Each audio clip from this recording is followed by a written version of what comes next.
कंस के पास में आए और आके कहने लगे, क्यों? वह नंद यशोदा के यहां पलने वाला वो बालक कृष्ण ही वसुदेव देवकी का अष्टम गर्भ है, 11 वर्ष का हो चुका है, कब मारोगे उसको? ये बात सुनकर के कंस कहने लगा, महाराज शक तो मेरे को था, मैं उसको मारने का प्रयत्न भी करता हूं, चुन चुन करके राक्षसों को भेजा है, गोकुल में भेजा था मारने के लिए, पता चला गए थे मारने के लिए, खुद ही मर गए। नारद कहने लगे, सुनो, जब तक वो अपने घर में है तब तक तुम उसका कुछ नहीं कर सकते, पहले उसे उसके घर में से निकालो, गोकुल से मथुरा में बुलाओ, धोखे से मरवा देना, कोई तुम्हारा कुछ नहीं कर सकता है। आज नारद जी ने एक योजना कंस को सुझाई और उस योजना के अनुसार से कंस ने अक्रूर जी को बुलाया और अक्रूर जी को बुला करके कहा, हे अक्रूर जी, गच्छ नंद ब्रजं तत्र सुतावान कदुन्दुभे आसाते ताभिहानने रथेनानयं मां चिरं। हे भैया अक्रूर, आप गोकुल में जाओ, मेरा रथ लेकर के जाओ, मैं एक धनुष यज्ञ का आयोजन कर रहा हूं, उस धनुष यज्ञ का निमंत्रण लेकर के जाना और मेरे रथ से कृष्ण और बलराम दोनों भैया को साथ लेकर के आना।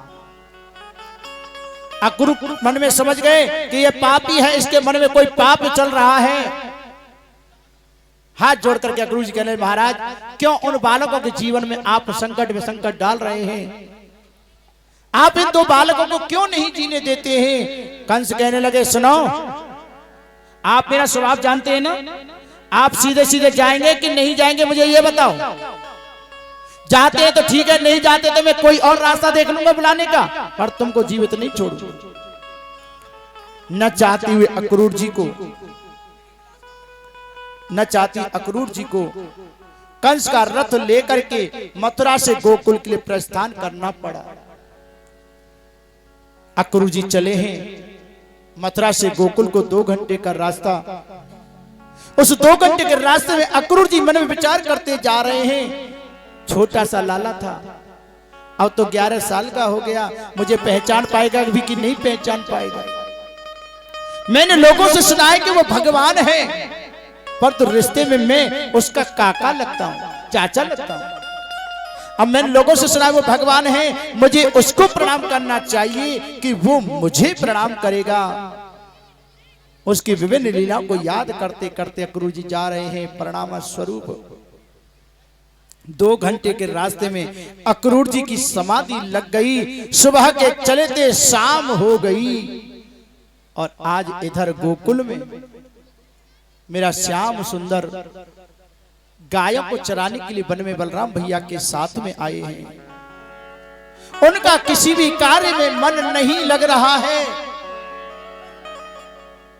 आज जिस जिस वस्तु को देखते मन ही मन उनका रोने का करता है। कल मुझे यहां से जाना होगा, इन गोप ग्वालों को जिनके साथ में गाय बछड़ों को चराया है, ये मुझे कैसे जाने देंगी, इनको छोड़ करके मेरे कैसे जाना होगा। आज श्याम सुंदर मन ही मन दुखी है। गोप ग्वाल कहने लगे, लाला कन्हैया आज क्या बात है, कछु सुस्त सो है, कछु तू कोई बात ही ना करो, कोई काम ही ना करो। ना भैया कछु नहीं, कोई बात ना, पता ना इनके आज मेरा मन कछु कर ही ना रहे हो। परंतु श्याम सुंदर जानते हैं कि कल मुझे जाना है, कैसे इनसे कहूं कि मैं तुमको छोड़ करके जाने वाला हूं। आज गोप ग्वाल गाय बछड़ों को लेकर के आगे चले गए, कृष्ण बलराम दोनों भैया पीछे पीछे चले आ रहे हैं। भैया थोड़ी बहुत देर में आने वाले लेने को। मैं मैया जसोदा से कैसे कहूंगा कि मैया मैं तो छोड़ के जा रहा हूं, नंद बाबा से मैं कैसे कहूंगा मैं तो छोड़ के जा रहा हूं, इन गोपी राधा रानी से कैसे कहूंगा कि मैं तुमको छोड़ के जा रहा हूं। दोनों भैया विचार करते हुए चले आ रहे हैं कि अक्रूर जी का रथ देख करके कृष्ण और बलराम दोनों भैया रथ के पास में पहुंचे। प्रेम से बोलो राधे राधे, राधे राधे। अक्रूर जी के पास रथ में पहुंचे। रथ के पास पहुंच करके मेरे श्याम सुंदर और बलराम भैया ने काका विदुर के चरण में कृष्ण बलराम दोनों भैया का प्रणाम, हाथ जोड़ करके प्रणाम किया। प्रणाम करने के बाद में श्याम सुंदर कहने लगे, काका आप हमें लेने के लिए आए हैं, ये बात भी हम जानते हैं। कंस हमें बुलाकर के मारना चाहता है, ये बात भी हम जानते हैं। परंतु भूल करके किसी भी ब्रजवासी से ये मत कह देना कि कंस श्याम सुंदर बलराम दोनों को बुला करके मारना चाहता है, अन्यथा ब्रजवासी रोते रोते मर जाएंगे, परंतु मुझे मथुरा जाने नहीं देंगे। रास्ते में समझा करके दूसरे रास्ते से नंद भवन में आ गए। प्रेम से बोलो राधे। इधर अक्रूर जी का रथ नंद भवन में आकर के रुका। रथ को देकर के नंद बाबा ने आकर के मेरे अक्रूर जी का बड़ा सुंदर आदर सत्कार किया। दोनों मित्र गले मिल रहे हैं, अंग भर करके गले मिल रहे हैं। अक्रूर जी को मेरे नंद बाबा ने अंदर ले जाकर के बिठाया। मैया यशोदा ने मेरे अक्रूर जी को जलपान कराया और अपने हाथों से भोजन बना करके कृष्ण बलराम नंद बाबा और अक्रूर जी को भोजन कराया। भोजन करने के बाद में नंद बाबा अक्रूर जी बैठ करके वार्ता कर रहे हैं। कृष्ण बलराम दोनों पास में बैठे हैं। मैया यशोदा भोजन सबको करा करके स्वयं भोजन थाली लेकर के बैठी हैं। भोजन थाली लेकर के बैठी, रोटी का टुकड़ा तोड़ करके मुंह में ले जाना चाहती थी। पहला कौर अपने मुंह में देना ही चाहती थी कि अक्रूर जी की और नंद बाबा की वार्ता के शब्द कानों में पड़े। अक्रूर जी कह रहे हैं, बाबा सुबह होने पर मैं कृष्ण और बलराम दोनों भैयाओं को ले जाना चाहूंगा। एक धनुष यज्ञ का आयोजन महाराज कंस ने किया है। उस धनुष के यज्ञ के आयोजन में कृष्ण बलराम दोनों को निमंत्रण भेजा है, तो उसका निमंत्रण लेकर के आया हूं। सुबह होने पर कृष्ण बलराम को लेकर के जाऊंगा। जैसे ही ये बात मैया यशोदा के कानों में पड़ी, रोटी का टुकड़ा मैया यशोदा के हाथ से छूट गया और रोती हुई दौड़ती हुई आई। अरे अक्रूर, तुम वास्तव में बड़े क्रूर हो। तुमने अगर किसी को मेरे प्राणों की आवश्यकता है तो मैं अपने प्राणों को हंसते हुए दे दूंगी, परंतु मैं अपने कृष्ण बलराम दोनों को अपने से दूर कहीं नहीं जाने दूंगी। तुमने सोच भी कैसे लिया कि मैं कृष्ण बलराम दोनों को मथुरा चले जाने दूंगी? नहीं जाने दूंगी, नहीं जाने दूंगी। ये बात सुनकर के कृष्ण बलराम दोनों भैया आए। मैया यशोदा की अंग से लिपट गए और मैया यशोदा की अंग से लिपट करके कहने लगे, अरे मैया तू हमें कहीं नहीं जाने देती। अरे मैया तू हमें कहीं नहीं जाने देती। हम मैया कल जाएंगे, मेला देखने जाएंगे, मेला देख के परसों आ जाएंगे। मैया हम मेला देख भी जाएंगे, मेला देख भी जाएंगे। मैया कहने लगी, चोरे लाला तो को मोती दूर जाए वो अच्छो लगे। अरे लाला मैंने तो कभी सोची नहीं कि मेरा लाला मोती दूर जाएगा। कन्हैया कहने लगे, मैया तू क्या कह रही है? अरे मैं तो दूर थोड़ी जा रही हूँ, मैं तो कल मेला देख भी जाऊंगा, मेला देख के परसों आ जाऊंगा। तू ऐसी बात तो नहीं क्यों सोच रही है? अरे मैं परसों मेला देख के आ जाऊंगा भैया। नंद बाबा आकर के नंद रानी को समझाते हैं, अरे यशोदा कब तक इन बालकों को अपने प्रेम के आंचल में छुपा करके रखोगी? ये बालक यदुवंशी है, कभी न कभी तो इनको माखन दूध दही का व्यापार करने के लिए मथुरा जाना पड़ेगा।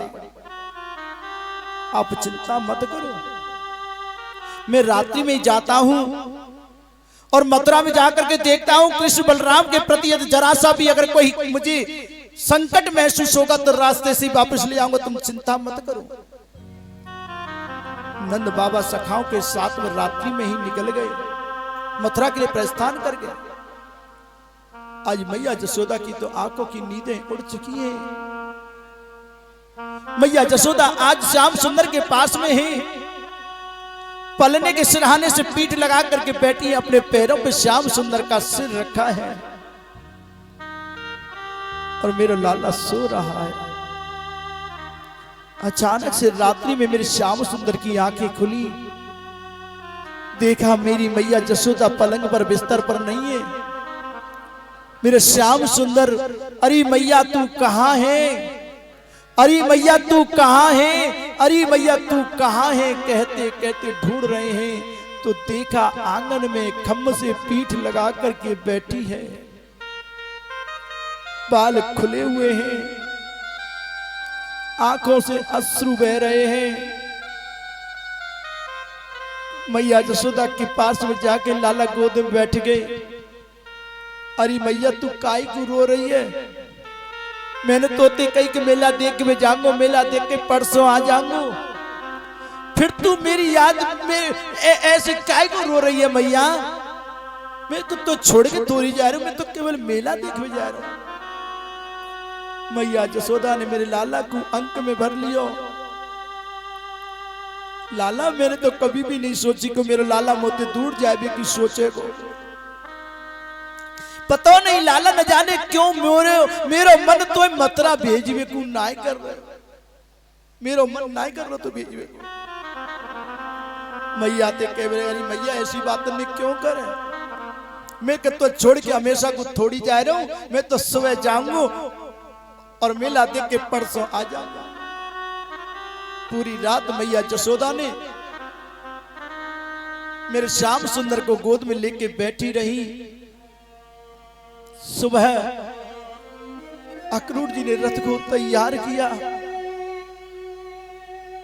मेरा श्याम सुंदर बलराम भैया के साथ में मथुरा जा रहा है। ये समाचार न जाने कैसे गोकुल में पहुंच गया, और जैसे ही गोकुल में पहुंचा, गोप ग्वाल गोपियां सब नंद भवन की ओर दौड़ने लगे। नंद भवन के पास में आए तो देखा रथ तैयार है, कृष्ण बलराम दोनों भैया मथुरा जाने की तैयारी कर चुके हैं। गोपियों ने आके कहा, हे लाला, हे श्याम सुंदर भैया, हमसे कोई गलती है गई जो तुम हमें छोड़ के जा रहे हो? भैया अगर हमसे कोई गलती है गई हो तो हमें क्षमा कर दो, हमें छोड़ के मत जाओ, हम तुम्हारे बिना नहीं रह पाए। कन्हैया कहने लगी, गोपियों तुम क्या कहती हो, तुमसे कोई गलती नहीं हुई। मैं आज मथुरा जा रहा हूं और मथुरा जा करके कल मेला देख के वापस आ जाऊंगा। गोपियां कहने लगी, नहीं लाला, ये अक्रूर जी है ना, हमें पता चल गया अक्रूर नहीं, वास्तव में ये तो बड़े क्रूर है, बड़े निर्दयी है, जो हमारे प्राण धन श्याम सुंदर को अपने साथ में लेकर के जा रहे हैं। लाला तुम मथुरा मत जाओ, हम तुम्हें मथुरा नहीं जाने देंगे। गोपियों ने देखा कि राधा रानी तो दीवार से पीठ लगा करके, टकटकी लगा करके मेरे श्याम सुंदर को देख रही हैं। और गोपियों ने राधा रानी से कहा, हे राधा, तुम्हारा श्याम सुंदर प्रियतम कृष्ण आज तुम्हें छोड़ करके मथुरा जा रहा है, क्या तुम उसे रोकोगी नहीं? मेरे श्याम सुंदर ने देखा कि गोपियां राधा रानी को प्रेरित कर रही है मुझे मथुरा जाने से रोकने के लिए। मेरे श्याम सुंदर राधा रानी के पास में आए और राधा रानी के पास में आकर के राधा के हाथों को अपने हाथों में लिया। हे राधे, अब तुम तो जानती हो ना, अब तुम तो जानती हो कि तुम्हारे भाई सीधामा ने गोलोक धाम में हमें 100 वर्ष दूर रहने का श्राप दिया है। हे राधा, मेरा आज से तुम्हारा 100 वर्ष तक मिलन नहीं हो पाएगा। मेरा और तुम्हारा आज से 100 वर्ष तक मिलन नहीं हो पाएगा राधा। मैं आपसे केवल एक ही विनती करता हूं, मेरे जाने के बाद में मेरी याद में कभी आंसू मत बहाना। अगर तुमने मेरी याद में अगर एक भी आंसू निकाल दिया ना, और तुम्हारा एक भी आंसू यदि इस धरती पर गिर गया तो तुम्हारे आंसू के बेग को धरती सहन नहीं कर पाएगी, और समय से पहले ही प्रलय नहीं महाप्रलय आ जाएगी। हे राधे, तुम्हारे भाई श्री राम ने श्राप दिया, उसका समय प्रारंभ होता है। मेरी आगे की लीलाओं में सहभागी बने। अब मुझे तुम मथुरा जाने से न रोके, मुझे केवल यही वचन दे दो कि मेरे जाने के बाद मेरे ब्रजमंडल की सुरक्षा का भार अब तुम्हारे हाथ में है। मेरे ब्रजमंडल की सुरक्षा अब आपको ही करनी पड़ेगी, आपको ही करनी पड़ेगी। राधा रानी कहने लगी, वाह, हमसे प्रेम करके अपने प्रेम की आदत हमें लगा करके तुम हमें छोड़ करके जा रहे हो, और हे श्याम सुंदर, अपनी यादों में रोने का अधिकार भी तुम हमसे छीन करके ले जा रहे हो। हे श्याम सुंदर, तुम्हारी खुशी के लिए हम तुम्हें वचन देती है कि तुम्हारी याद में कभी आंसू नहीं बहाएंगी। हम तुम्हें वचन देती है कि तुम्हारे जाने के बाद ब्रजमंडल पर कोई संकट भी आने नहीं देंगी। तुम्हारी खुशी के लिए हम ये दर्द भी सहन करती रहेंगी। लाला, अब तुम जाओ। आज मेरा श्याम सुंदर रथ में आसीन होकर के जैसे ही चला, गोकुल से जैसे ही रथ बाहर आया, अचानक मेरे श्याम सुंदर के कानों में मैया जसोदा की आवाज सुनाई दी। मेरे श्याम सुंदर ने जैसे ही पीछे मुड़ करके देखा, मैया जसोदा दौड़ती हुई पीछे चली आ रही है। मेरे श्याम सुंदर ने मैया जसोदा को दौड़ते पीछे देख करके रथ में से कूद पड़ी, और रथ में से कूदती हुई मैया जसोदा के पास में पहुंची। अरे मैया, तू मेरे पीछे पीछे काहे को आ रही है? मैंने तोते कहीं ना मेला देख भी जा रहा हूं, मेला देख के कल वापस आ जाऊंगा, फिर तू मेरे पीछे काहे को भाग रही है? मैया जसोदा आके क्यों रही चोरेदारी के, तू जाते जाते भी मुझसे झूठ बोल के जा रहा है। तू जाते जाते मुझसे झूठ बोल के जा रहा है। अक्रूर जी ने रोहिणी को, हे बेटा, रोहिणी ने और मुझे अभी अभी बताया है कि तू मेरा अपना बेटा नहीं है। मैंने तो एक कन्या को जन्म दिया था। पता नहीं न जाने कब वसुदेव जी आकर के अदला बदली करके तुम्हें मेरे पास में रख गए और मेरी बेटी को लेकर के चले गए। ये बात रोहिणी ने मुझे बताई है। बेटा, तुम मेरे अपने बेटा नहीं हो, मैंने तुम्हें जन्म नहीं दिया। बेटा, मैं तोते केवल एक बात कहवे के काजे आई हूं, केवल एक बात कहवे। मथुरा में जाए, मथुरावासी तोते पूछे, लाला कैसी तेरी जसोदा मैया? तो भूल के काई भी ब्रजवासी से ये मत कह दियो कि मैंने मैया जसोदा की एक मटकी का फोड़ी, वह मटकी के बदले में मैंने और तोय उखलते बांध दियो। नहीं तो लाला, वो मथुरावासी क्या सोचेंगे कि कंस के डर से हमने अपने लाला का गोकुल में छिपाया, तो एक मटकी की बराबर की वैल्यू और हमारे लाला की मैया जसोदा ने नहीं की। एक मटकी का फोड़ दे उकलते बांध दियो। अन्यथा कोई भी माता पिता पालने वाली मैया के ऊपर कोई भरोसा नहीं करेगा। लाला, बस में तोते इतनी बनती करवे काजे आई हूं। कन्हैया केवल ये लगे, अरे मैया तू कैसे पागल की सी बात कर रही है? अरे मैया, मैं तो तेरा ही बेटा हूं, तेरा ही बेटा हूं, और मेला देख के जा रहा हूं। मेला देख के कल वापस आ जाऊंगा, मैं कल वापस आ जाऊंगा। मैया जसोदा केवल लगे, लाला नहीं, अब मैं जानती हूं कि तू लौट करके नहीं आएगा। और देख भैया, तू जा, मैं भगवान से केवल यही प्रार्थना करूंगी, मेरा लाला चाहे यहाँ रे चाहे मथुरा रे, जहां कहीं भी रे, मेरा लाला राजी खुशी रहे। जा भैया तू जा। नजरे आज मेरा श्याम सुंदर नजरे इतना निष्ठुर हो गया है, यू हमें छोड़ के हमसे नाता तोड़ के, नजरे नजरे नजरे नजरे यो हमें छोड़ के हमसे नाता तोड़ के, नजरे नजरे।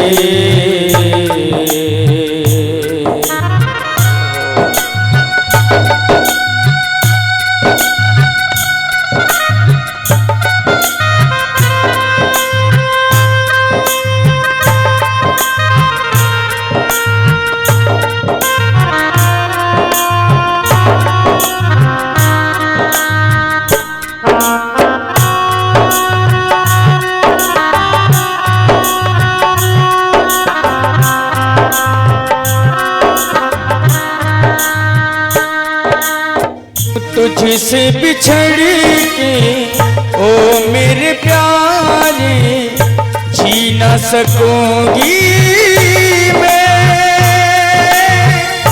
आएगा जब लौट के काना फिर न मिलूंगी मैं।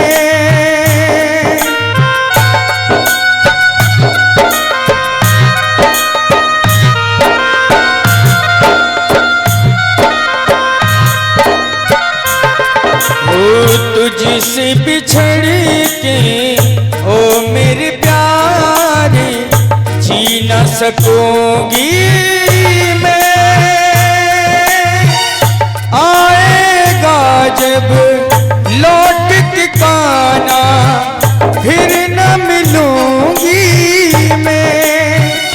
तुझको मेरी कसम ये कसम तोड़ के, नजरे नजरे नजरे नजरे यो हमें छोड़ के हमसे नाता तोड़ के, नजरे।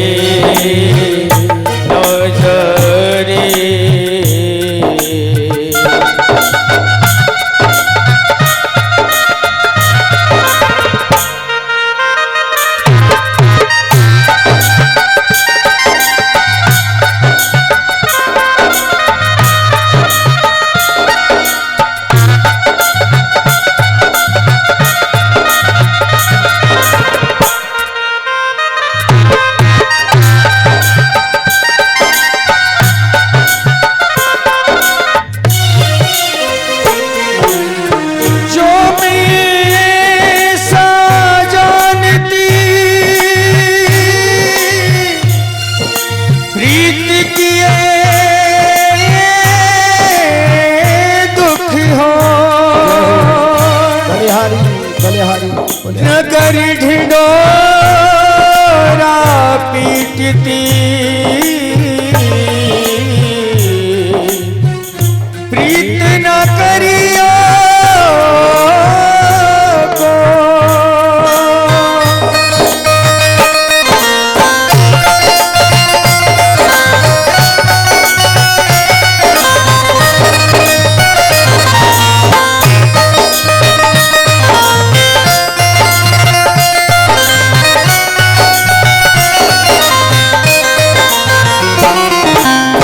सदियों से लंबी हो गई रहना कटे नहीं एक दिन।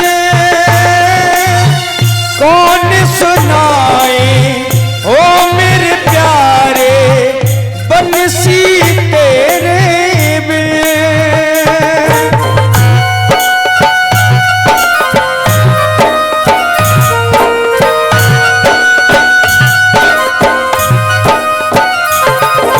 सदियों से लंबी हो गई रहना कटे नहीं एक दिन।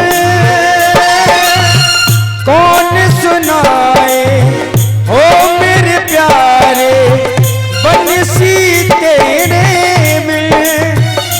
आ जाए मोना की थी धुन वही छेड़ दे।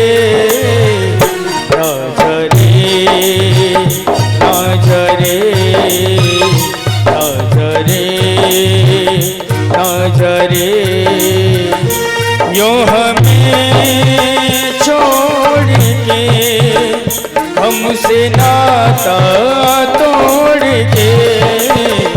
नजरे नजरे नजरे नजरे नजरे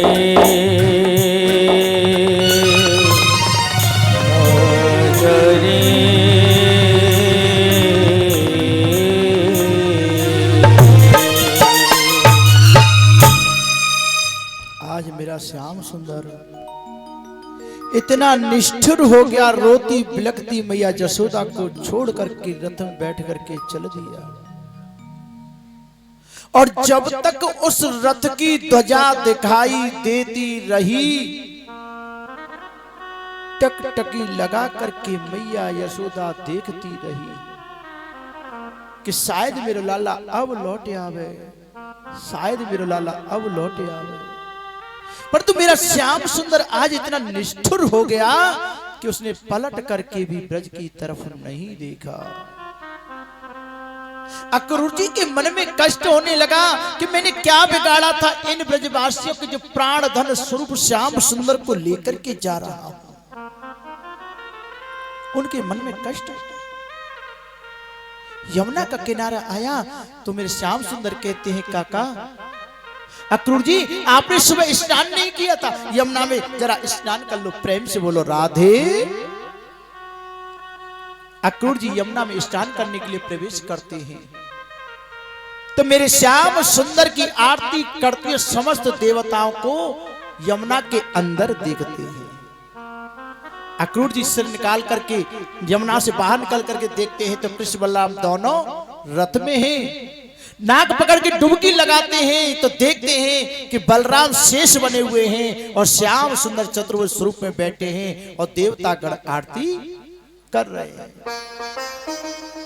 अक्रूर जी मन सोचने लगे, अरे मैं जिनके लिए परेशान हो रहा हूं वो तो साक्षात नारायण है, कंस इनका कुछ नहीं कर सकता।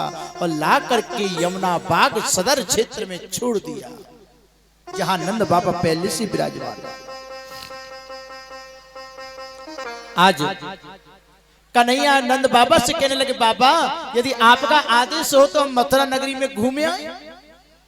नंद बाबा केवल नहीं नहीं नहीं नहीं जी, हमारा गांव ना शहर है और यहाँ तेने काउते सारा कह दे तो भैया यहाँ तो लठ जल जाएंगे, हम नहीं भेजेंगे, तेरा कोई भरोसा ना।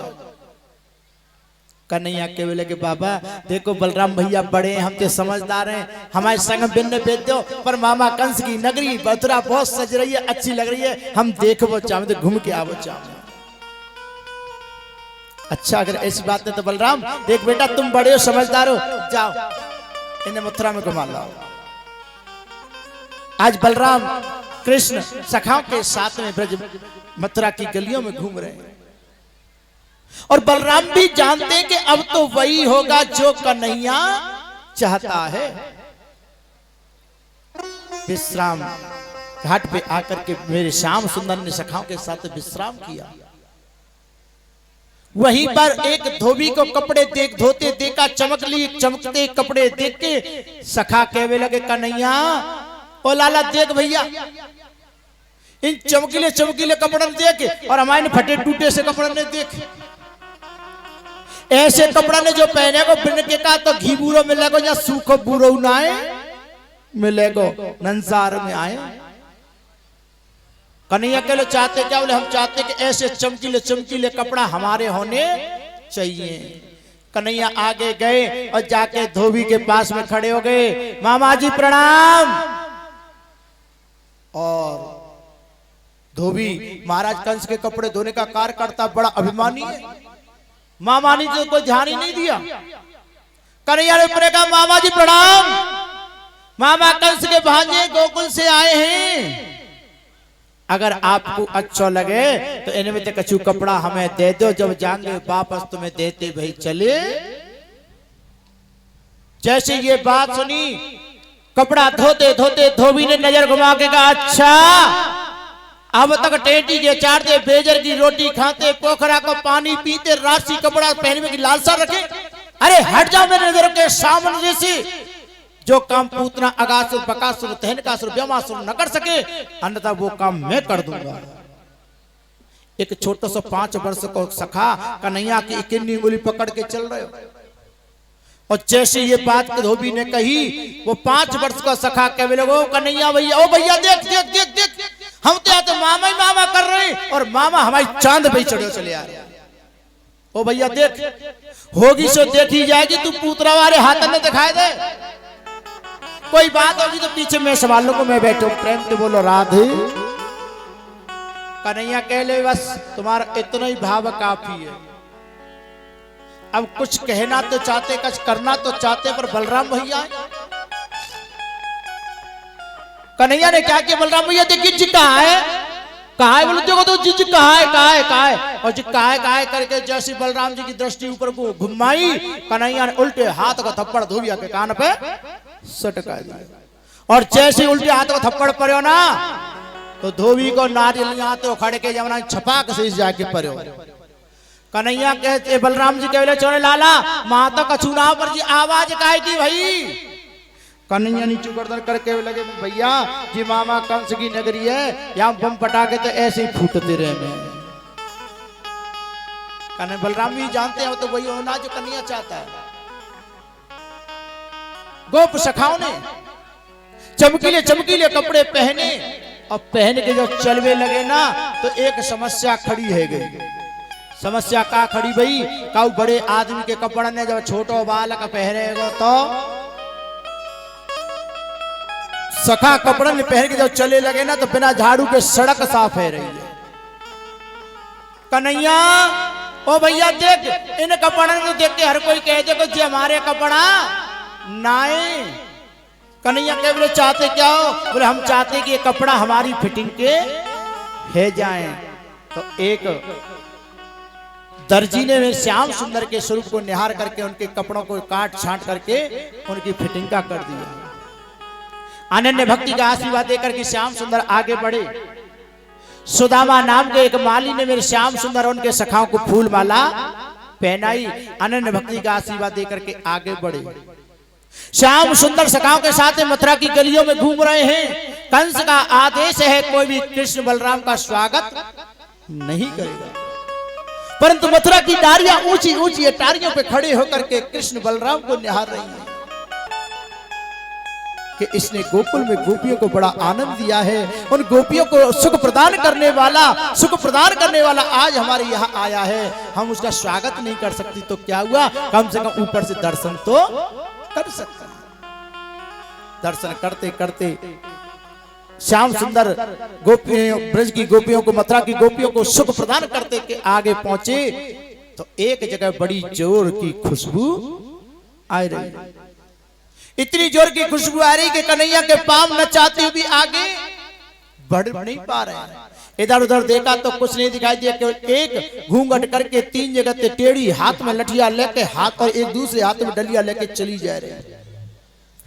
कन्हैया आगे बढ़े और आगे जाके 3 जगह से टेढ़ी पीठ पे कुबड़ वाके सामने खड़े है गए और खड़े के कहवे लगे अरे सुंदरी तुम्हारो कहा नाम है। अच्छा सुनो, 3 जगह से टेढ़ी है और पीठ पे कुबड़े। और कन्हैया बातें क्या कह रहे हैं? अरे सुंदरी। अच्छा एक बात बताओ, तुम काने ते काने हो कंगे तो का होएगो? हैं? काने ते काने हो मत क्यों? हैं? कहते हैं ना काने ते काने हो मत क्यों, धीरे धीरे पूछ कैसे भैया गई तेरी। तुम डायरेक्ट काने ते कनेक्टा कहेंगे तो उधर लठ लेके भागे हो तो पीछे मारे बेकू। हाँ, और डायरेक्ट कनेक्ट ना रखे के बराबर बैठ जाओ। क्यों भैया कहा भयो, कैसे भयो, ये कैसे फूटी? तुम प्रेम से पूछेंगे सब कुछ बता देगो। और डायरेक्ट कहेंगे चोरे कनेटा कैसे फूटी? प्रेम से बोलो, सही बात है। अब कन्हैया 3 जगह से टेढ़िए पीठ में कुबड़े और बातें कहा करे अरे सुंदरी। और जैसे कन्हैया ने कही ना सुंदरी, एकदम से एटम बम का गोला बन गई। अच्छा तुम्हें ज्यादा मलूक लगू मेरे ऊपर हाथ उड़ा में मजाक बनाने मेरी। और जैसे घूंघट करके उठा के देखो चाहो ना, और मुस्कुराते हुए कन्हैया देख के बाप को गुस्सा पूरा छूमंतर। देखो वैसे तुमने काम तो अच्छे ना करे, तुम मेरे ऐसो पास उड़ाए, ऐसे मजाक उड़ाने, पर तुम्हारी छवि बड़ी सुंदर लग रही है, बड़ी प्यारी लग रही है। देखो जी मेरा नाम है शैरेंद्री, मेरा नाम है शैरेंद्री। 3 जगह ते टेढ़ी या बोलते लोग कहवे त्रिवक्ता, और पीठ पे कुबड़े या के बोलते लोग कहवे मुझते कुबजा। महाराज कंस की दासी हूँ, चंदन घिसने का काम करती हूँ। मेरा हाथ का घिसा हुआ चंदन महाराज कंस को बड़ा प्रिय लगता है। आज के स्वरूप को देख करके मेरा मन करता कि तुम ही को चंदन लगाओ। चंदन लगायो, बलराम जी के लगायो, कन्हैया के लगायो, सखन के लगायो। बलराम जी के बोले चोरे बा धोबिया ने कपड़ा ना दिया तो तेने मार दियो। माली ने फूल वाला पहनाई, दर्जी ने कपड़ा फिटिंगे करे, अनन्य भक्ति को आशीर्वाद दियो। याने चंदन लगायो तो या कहा दिएगो, या कहा दिएगो कन्हैया के लिए या क्यों? अरे भैया देखो या कहा दो। कन्हैया आगे बढ़े और आगे बढ़ के गए और जा करके कुबजा के पैरों के ऊपर पैर रख लिए। पैर है ना, उन पैरों के ऊपर, पैर की उंगलियों के ऊपर अपना पैर रखा और पैर रख करके बाकी ठोड़ी पकड़ के 3 झटका दिए। और ठोड़ी पकड़ जैसे 3 झटका दिए ना, तो 3 जगह ते टेढ़ी 3 झटकन में तक कसीदी है गई। 3 जगह ते टेढ़ी एकदम तक कसीदी है गई। पीठ को कुबड़ू कहीं गायब है गयो। अब तो इतनी सुंदर बन गई कि वान झट कन्हैया को पीताम्बर पकड़ लियो। कन्हैया ते कहने लगी सुनो तुम नहीं सुंदर बनाई हूं, अब तो तुमसे ही शादी करूंगी। प्रेम से बोलो राधे। कन्हैया कहने लगे देवी जी पहले प्राणन तो बचा लें दो। मामा कंस मारो बोलो तुम्हें शादी की परी है। अब कन्हैया कब इतकू जा रहे, कब इतकू जा रहे, और कुबजा पीछे पीछे भाग रही है। आज कुबजा कभी कन्हैया इधर भाग रहे तो जैसे किधर जाए उधर ही भाग। कन्हैया से कुबजा कह रही है तू आगे आगे जावे, मैं पीछे पीछे दौड़ूंगी। तू भाग ले काना, कितना भी तेरा पीछा नहीं, तेरा पीछा नहीं। नैन लड़ा के नींद चुरा के फंस गए तेरे प्यार में। कन्हैया तेरे प्यार में हम लुट गए बीच, लुट गए बीच। तेरे नाम की ओढ़ चुनरिया मैं तो नाचूं बीच बाजार में। ऐसी हालत हो गई मेरी सावरिया के प्यार में। ऐसी हालत हो गई मेरी सावरिया के प्यार में। ऐसी हालत हो गई मेरी सावरिया के प्यार में।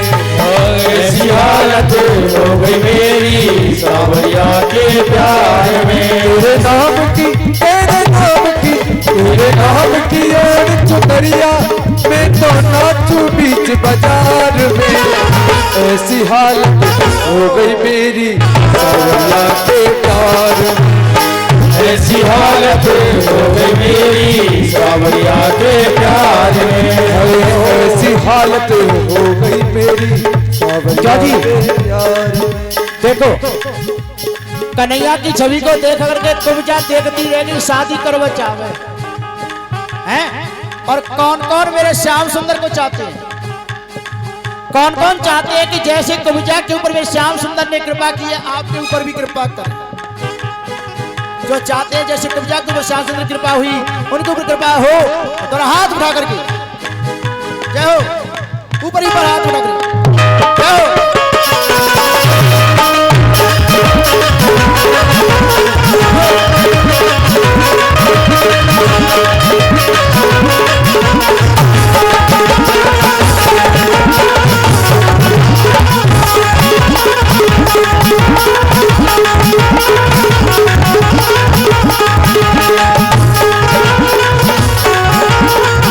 आली सेवा करते हुए जय हो। आली आली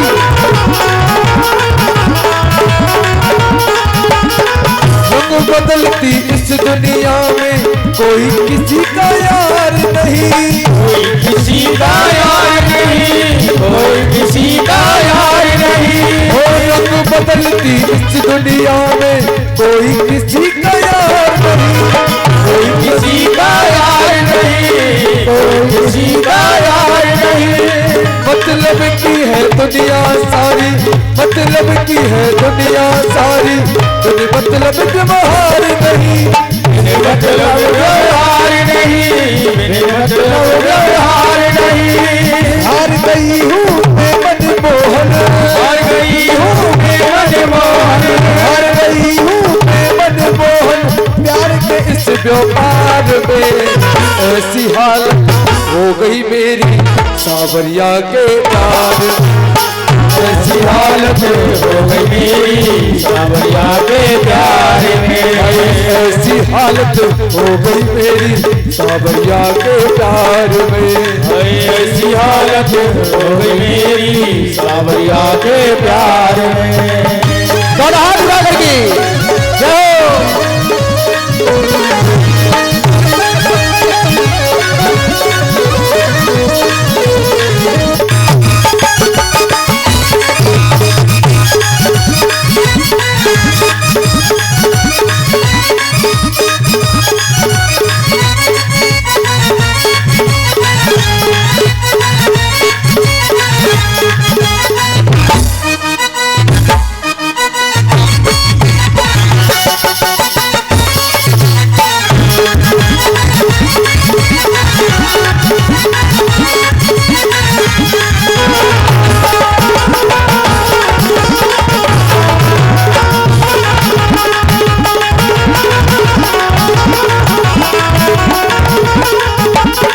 कभी तो कोई आंख दिखाए, कोई गले लगाता है, गले लगाता है, कोई गले लगाता है।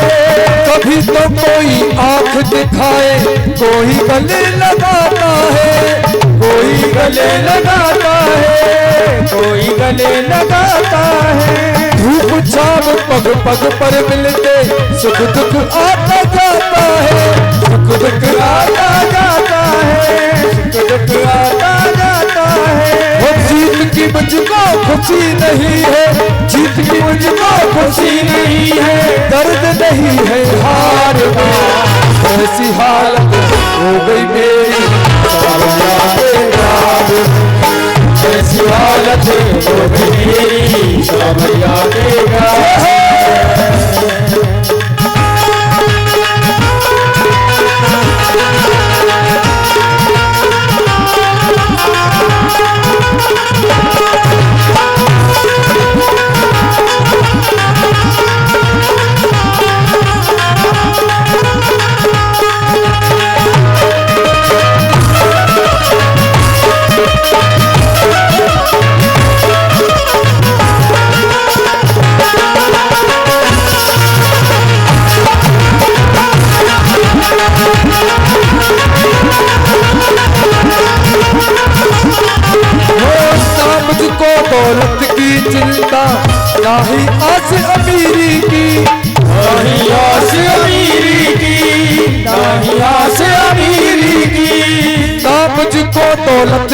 चिंता, ना है आस अमीरी की, नहीं आस अमीरी की, नहीं आस अमीरी की, ना मुझको शोहरत की चिंता, ना है फिक्र फकीरी की, नहीं फिक्र फकीरी की, नहीं फिक्र फकीरी की।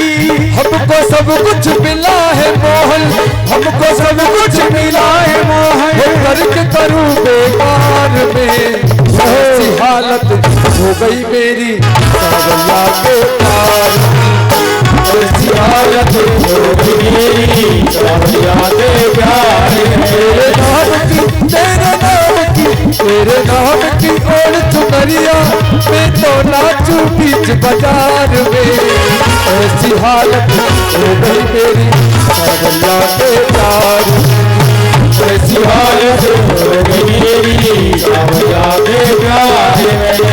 ऐसी हालत हो गई मेरी सावरिया के प्यार में, ऐसी हालत हो गई मेरी सावरिया के प्यार में।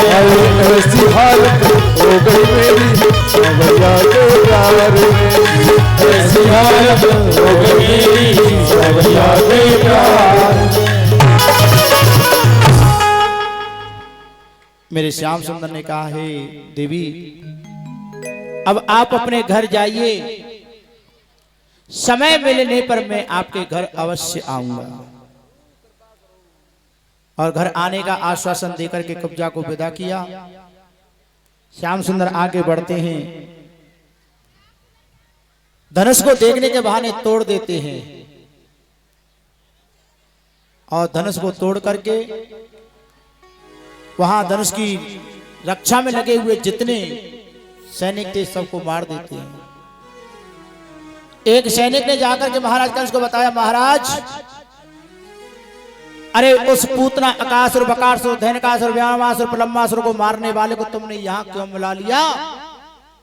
उसने तुम्हारी धोबी को मार करके कपड़े ले लिए, तुम्हारी जो अंगराग घिसने का, चंदन घिसने का जो काम करती थी कुब्जा, उसको परम सुंदरी में परिणत कर दिया, और तो और महाराज तुम्हारे धनुष को भी उसने तोड़ दिया। ये सुनकर के कंस घबराता। चाणूर मुष्टिक कहने लगे, महाराज चिंता मत करो, हमने एक दंगल का आयोजन किया है, उस दंगल में हम कृष्ण बलराम के साथ जबरदस्ती मल्ल युद्ध करेंगे और मल्ल युद्ध में हम उनको मार देंगे। मेरे श्याम सुंदर बलराम भैया के साथ में उस मल्ल युद्ध की रंगभूमि की तरफ जा रहे हैं। कुबल्यापीड़ नाम के हाथी को मार दिया और कुबल्यापीड़ हाथी को मार करके उसके दांतों को उखाड़ करके एक दांत को मेरे बलराम जी ने ले लिया और दूसरे दांत को मेरे कृष्ण भगवान ने ले लिया, और एक एक कंधे पर दांत को रख करके मेरे श्याम सुंदर उस रंगभूमि में जहां दंगल का आयोजन किया गया है, कुश्तियों का आयोजन किया गया, वहां पहुंचे।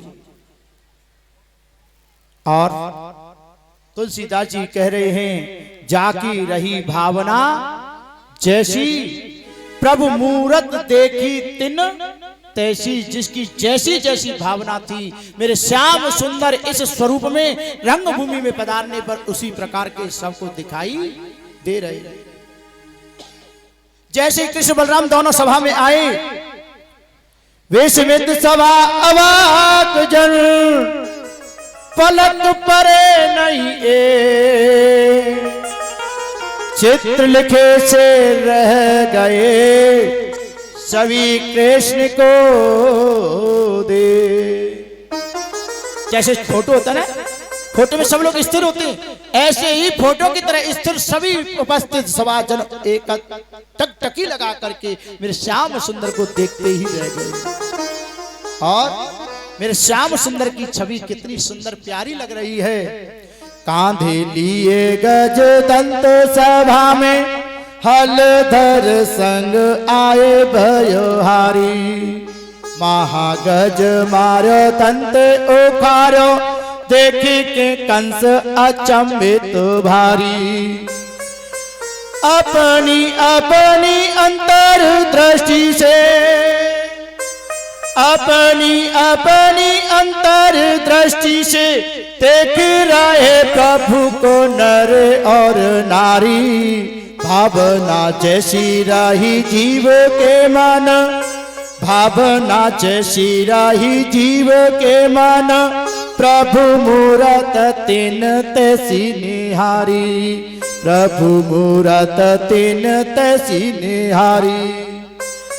योद्धा को ना तो परम योद्धा, जो उस कंस की सभा में योद्धा हैं, उन योद्धाओं को, योद्धा को नाथ परम योद्धा, अब चल अतुलित वीर लगे, शस्त्रन से अंग सुसज्जित है, रण बीच खड़े रणधीर लगे। नव युवतीन को काम अवतार, नव युवतीन को काम अवतार, प्रिय दर्शन काम शरीर लगे। कर में देखे जो पुष्प बाण तो, कर में देखे जो पुष्प बाण तो, हिय के बदन धीर लगे, हिय के बदन धीर लगे। वत्सला दृष्टि से जो देखे, वत्सला दृष्टि से जो देखे, उन्हें छोटे रस खान लगे। मुरलीधर बनमोहन बालक, अपने ही जीवन प्राण लगे। श्रीनाथ चतुर्भुज नारायण, श्रीनाथ चतुर्भुज नारायण, भक्तों को कृपा निधान लगे। तीहू लोक भूप आवे नव अनूप, भगवत स्वर्ग के भगवान लगे, भगवत स्वर्ग के भगवान लगे। क्रूर कोटेल खल कामी कंस को, क्रूर कोटेल खल कामी कंस को, हरि में उनके यमराज दिखे।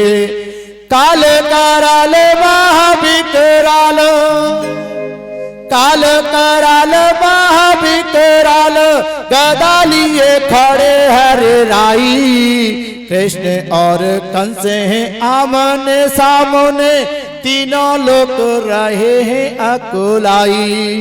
कृष्ण और कंस में है जादूवंश में, धर्म और पाप की लड़ाई।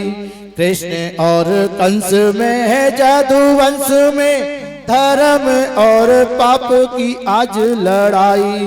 भावना जैसी रही जीव के मन, प्रभु मूरत तिन तैसी निहारी, प्रभु मूरत तिन तैसी निहारी।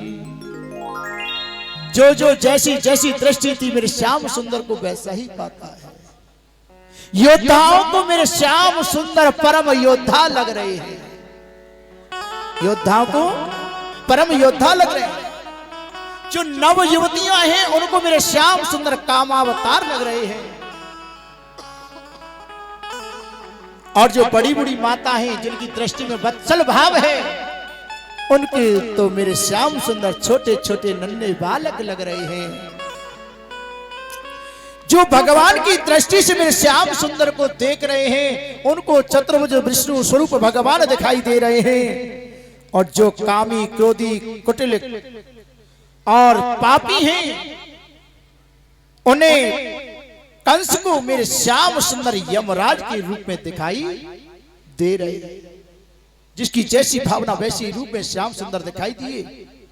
चाणूर मुष्टिक अगासुर बकासुर, चाणूर और मुष्टिक मेरे श्याम सुंदर के साथ में जबरदस्ती युद्ध करने लगते हैं। तो मेरे श्याम सुंदर चाणूर का, बलराम जी मुष्टिक का, और एक एक घूसा मार करके कर्णांत कर देते हैं।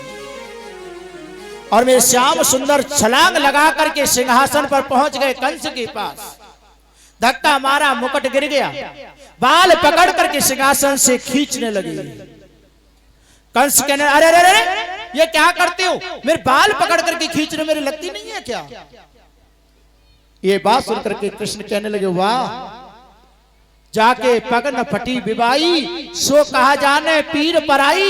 आज तुम्हारे बाल पकड़ के खींचे जा रहे हैं तो तुमको लगती है, और जिस दिन रथ में से तुमने मेरी मैया को बाल पकड़ करके खींचा था, क्या उस दिन मेरी मैया को नहीं लगी थी? आज तुम्हारे बाल पकड़ के खींचे जा रहे तो तुमको लगती है, और आज उस दिन मेरी मैया को नहीं लगी थी। कंस कहने लगा तुम कौन हो? श्याम सुंदर कहने लगे मामा कंस, जरा मेरी आंखों में आंख डाल करके देखो। और जैसे ही कंस ने अपनी आंखें श्याम सुंदर से आंखें मिलाई, आंखों ही आंखों में मेरे श्याम सुंदर ने और कंस को अपने चतुर्भुज स्वरूप का दर्शन करा दिया। और चतुर्भुज स्वरूप का दर्शन कराते कराते एक मुष्टिक का प्रहार उसके वक्षस्थल पर किया, और एक ही घूसे में कंस का करुणांत हो गया। बोले कृष्ण कन्हैया लाल की। आहा, कितना बढ़िया जयकार दिया, जैसे तुम्हारे का रिश्तेदार मार दियो भगवान ने। तुम्हारे रिश्तेदार है कंस? अरे ने भाव ते बोलो, प्रेम ते बोलो। कंस मरेगा तो मर जाने, बाने पाप करे बा को भोग भोग मिलेगा, पर तुम तो जयकार जोड़ते बोल दो। बोले कृष्ण कन्हैया लाल की, बोले नंद के लाला की, बोले कंस निकंदन भगवान की। कंस मार दियो। कंस को मार करके जेल में थे नाना उग्रसेन देवक को जेल से निकाला, माता पिता वसुदेव देवकी को जेल से निकाला, और मथुरा के राजा उग्रसेन को बनाया गया। उग्रसेन को बनाया, और उग्रसेन को बना करके मेरे श्याम सुंदर का यज्ञोपवीत संस्कार कराया। और उज्जैन जो आजकल है उज्जैन, उस उज्जैन नगरी का प्राचीन नाम है अवंतिकापुरी। उस अवंतिकापुरी में गुरु संदीपनी के आश्रम पर कृष्ण बलराम दोनों भैया को पढ़ने के लिए भेजा गया। 64 दिन में 64 विद्याओं को सीख करके सुदामा नाम के एक ब्राह्मण बालक से मित्रता करके, और गुरु दक्षिणा में गुरु संदीपनी के पुत्र को ला करके उनको भेंट करके पांचजन्य जन्य नाम का एक शंख प्राप्त करके मेरे श्याम सुंदर मथुरा में लौट करके आए। प्रेम से बोलो राधे। मथुरा में लौट के आए, और जागनाते पढ़ के लौट के आए हैं। कन्हैया कमरे में पड़े रहते हैं, किसी से कोई बात नहीं करते, किसी से कोई बात नहीं करते, पड़े रहते हैं। आज माता देवकी ने अपने हाथों से सुंदर भोजन थाली लगाई, और भोजन थाली लगा करके, और भोजन थाली के मध्य में एक कटोरी में माखन और एक कटोरी में मिश्री रखा, और रख करके अपने हाथों से थाली लेकर के कृष्ण के कक्ष में प्रवेश किया। और जैसे ही कृष्ण के कक्ष में प्रवेश किया और भोजन थाली रखी, मेरे श्याम सुंदर ने थाली देखी, थाली में माखन मिश्री रखी। देखकर माखन मिश्री देख करके मेरे श्याम सुंदर हिलकियां मार करके रोने लगे, हिलकियां मार के रोने लगे। माता देवकी घबरा गई, जाके वसुदेव जी से कहा सुनो, जब ते हमारा लाला पढ़ के आयो है ना, तब ते काऊ ते बात ना करे, कब्रा में पड़ो रहे, रोता रहता है हमारा लाला, पता नहीं न जाने क्यों रोता रहता है। वसुदेव जी कहने लगे देवी, गोद में तो मैंने भी नहीं खिलाया, उस लाला का क्या स्वभाव है, क्यों रोता रहता है, मैं नहीं जानता। देवी देखो, जब से पढ़ के आया ना, थोड़ी उसकी जो हमारा भाई का बेटा है उद्धव, उससे थोड़ी उसकी मित्रता हो गई है। तुम जाओ और उद्धव को बुलवाओ, और बुलवा करके भेजो, तो पता तो लगाए उद्धव जाकर के हमारा लाला रोता है, क्यों रोता है। प्रेम से बोलो राधे। जाकर के पता तो चले कि हमारा लाला रोता है, क्यों रोता है। ये बात सुनकर के, ये बात सुनकर के, और तुरंत देवकी मैया ने और नौकर को भेजा है, और भेज करके उद्धव को बुलवाया। उद्धव आए, आकर के मेरे श्याम सुंदर के कक्ष में प्रवेश करते हैं।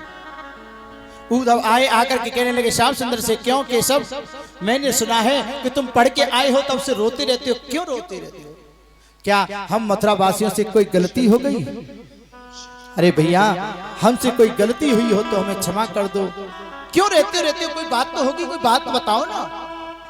और जैसी ये बात सुनी, सुन करके श्याम सुंदर उद्धव के अंक से लिपट गए और शरीर से लिपट करके कहने लगे, भैया उद्धव, उद्धव मोहे ब्रज बिसरत नाही, हंस सुता को सुंदर कलरव और कुंजन की छाही,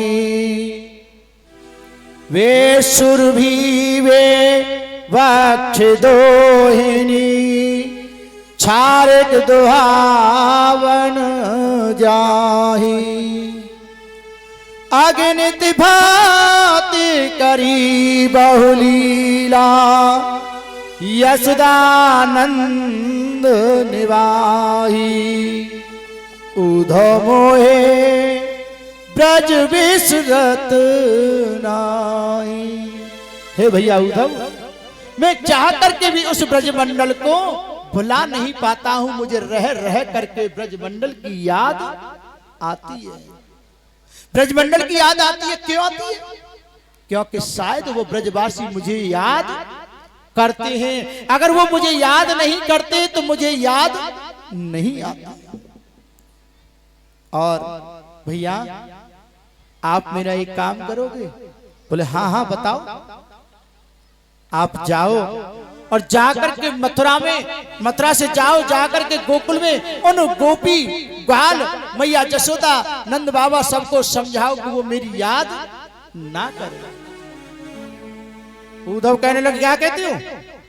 परम ब्रह्म नारायण को याद आती है जगत की। अरे गुरु बृहस्पति से मैंने जाना है कि आप परम ब्रह्म नारायण हैं। परम ब्रह्म नारायण को जगत की याद आती है। चलो मान लिया कि भगवान को याद आती है जगत की, तो उनको समझाने के लिए मैं जाऊं? अरे गुरु बृहस्पति का शिष्य संस्कृत भाषा वेद वेदांत का जब बखान करूंगा तो क्या समझेंगे वो गवार ब्रजभाषी?